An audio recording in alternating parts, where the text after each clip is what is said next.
Assalamualaikum warahmatullahi wabarakatuh. Alhamdulillah kita masih diberikan anugerah untuk hidup menjalani sejarah sebuah proses yang dialami oleh siapa saja. Maka pada kesempatan ini mari kita belajar tentang sejarah tokoh-tokoh Islam yang sangat berperan untuk penyebaran ajaran Islam ke seluruh alam. Salah satu tokoh penting yang jarang mendapat perhatian adalah Zaid bin Thabit, seorang yang ditugasi secara khusus oleh Rasulullah untuk menuliskan ayat-ayat Al-Quran. Apabila Rasul mendapatkan wahyu, maka salah satu tokoh penting yang diminta, ditugasi untuk menulis ayat Al-Quran itu adalah Zaid bin Thabit. Tentu di samping ada tokoh-tokoh yang lainnya. Zaid bin Thabit itu lahir di Madinah pada tahun 11 sebelum hijrah. Maksud saya 11 tahun sebelum Nabi hijrah ke Madinah. Dia masuk Islam ketika Nabi Muhammad SAW masuk Madinah. Zaid bin Thabit merupakan tokoh yang memiliki kapasitas istimewa.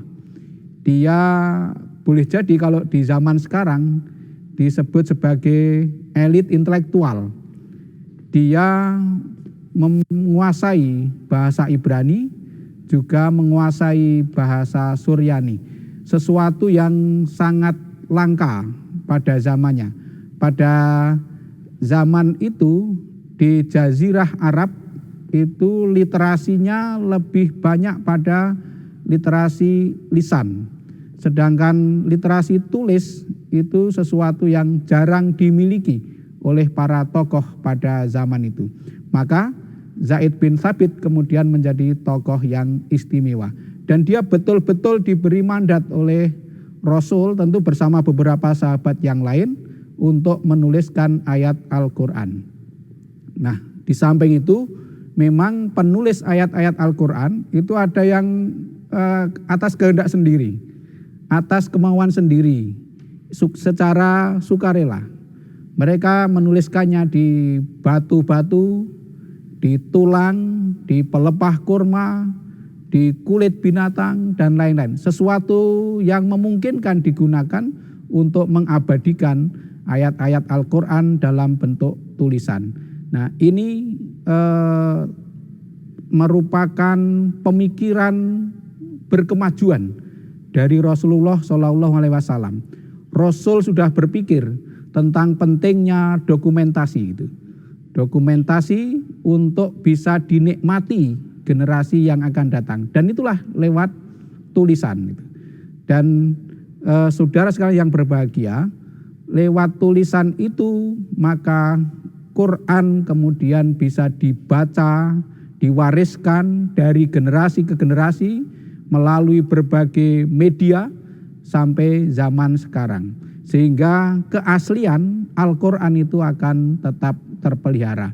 Sebagaimana janji Allah, inna nahnu nazalna dzikra wa inna lahu lahafidun. Sesungguhnya kami yang menurunkan Al-Quran dan sesungguhnya kami pula yang akan menjaganya. Nah, penjagaan Al-Quran, penjagaan keaslian Al-Quran itu memang dijamin oleh Allah. Tetapi untuk tetap terpelihara itu melalui peran-peran orang-orang yang beriman, termasuk Rasulullah dan para sahabat, dan juga boleh jadi kita sekalian yang hidup pada zaman sekarang. Rasulullah sendiri menjaga keaslian Al-Quran itu bersama dengan malaikat Jibril.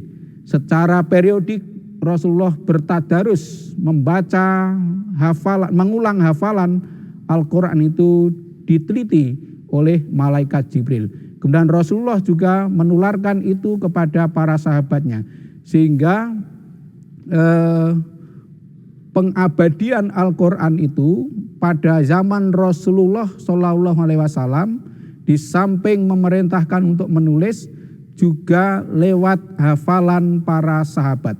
Sehingga pada zaman itu para sahabat Nabi Muhammad SAW banyak yang hafal Al-Quran. Nah, setelah Rasulullah SAW wafat, Umar bin Khattab, salah seorang sahabat yang pemikirannya itu sering keluar dari zona nyaman, out of the box, itu menggelisahkan tentang masa depan Al-Quran.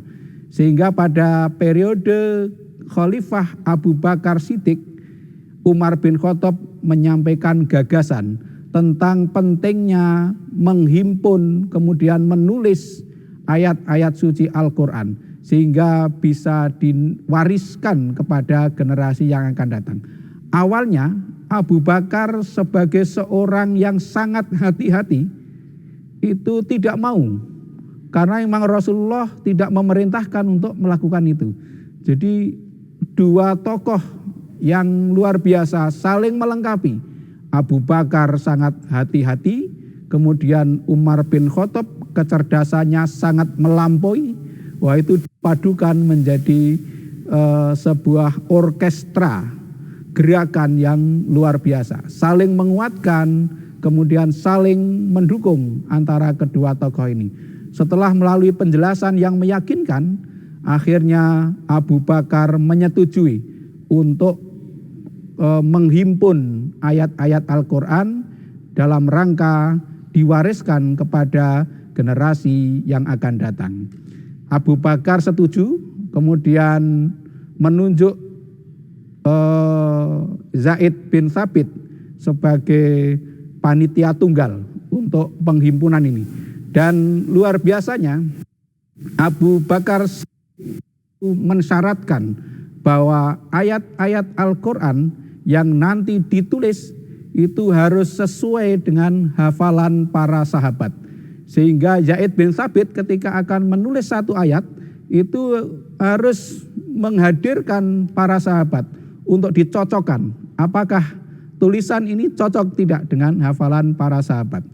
Kemudian yang kedua, menurut Abu Bakar, yang disyaratkan oleh Abu Bakar adalah yang ditulis itu yang bisa dijadikan pedoman hanyalah tulisan dari sahabat yang memang diperintahkan oleh Nabi untuk menulis dan ditulis di hadapan Nabi. Sedangkan tulisan dari para sahabat yang atas inisiatif sendiri itu tidak bisa dijadikan pegangan. Jadi kehati-hatian yang luar biasa dari Abu Bakar untuk apa? Untuk menjaga keaslian Al-Quran. Zaid bin Thabit sendiri memang seorang penulis, seorang sekretaris yang luar biasa. Tapi risiko seorang sekretaris memang tidak demikian terkenal. Tetapi perannya sangat penting. Tanpa sekretaris itu mungkin banyak dokumen yang tidak bisa diabadikan atau sulit untuk melacaknya.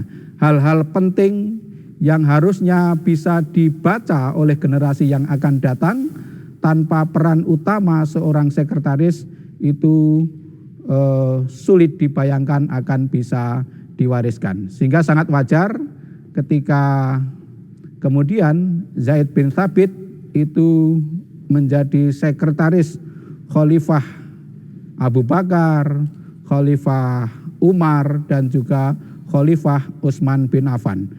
Bahkan ketika Umar bin Khattab sedang berada di luar atau sedang menjalankan tugas luar, maka yang menggantikan, mengendalikan pemerintahan adalah Zaid bin Thabit. Maka mudah-mudahan seorang tokoh Zaid bin Thabit itu benar-benar menginspirasi kita sekalian tentang pentingnya dokumentasi. Nah, dokumentasi itu sesuatu yang sangat berharga bagi generasi yang akan datang. Dan Zaid bin Thabit sudah melakukannya, yang manfaatnya sampai sekarang yakni terjaganya keaslian Al-Quran. Memang tidak terkenal menjadi sekretaris, tetapi jasanya sangat luar biasa. Mudah-mudahan apa yang saya sampaikan bermanfaat bagi kita sekalian. Assalamualaikum warahmatullahi wabarakatuh.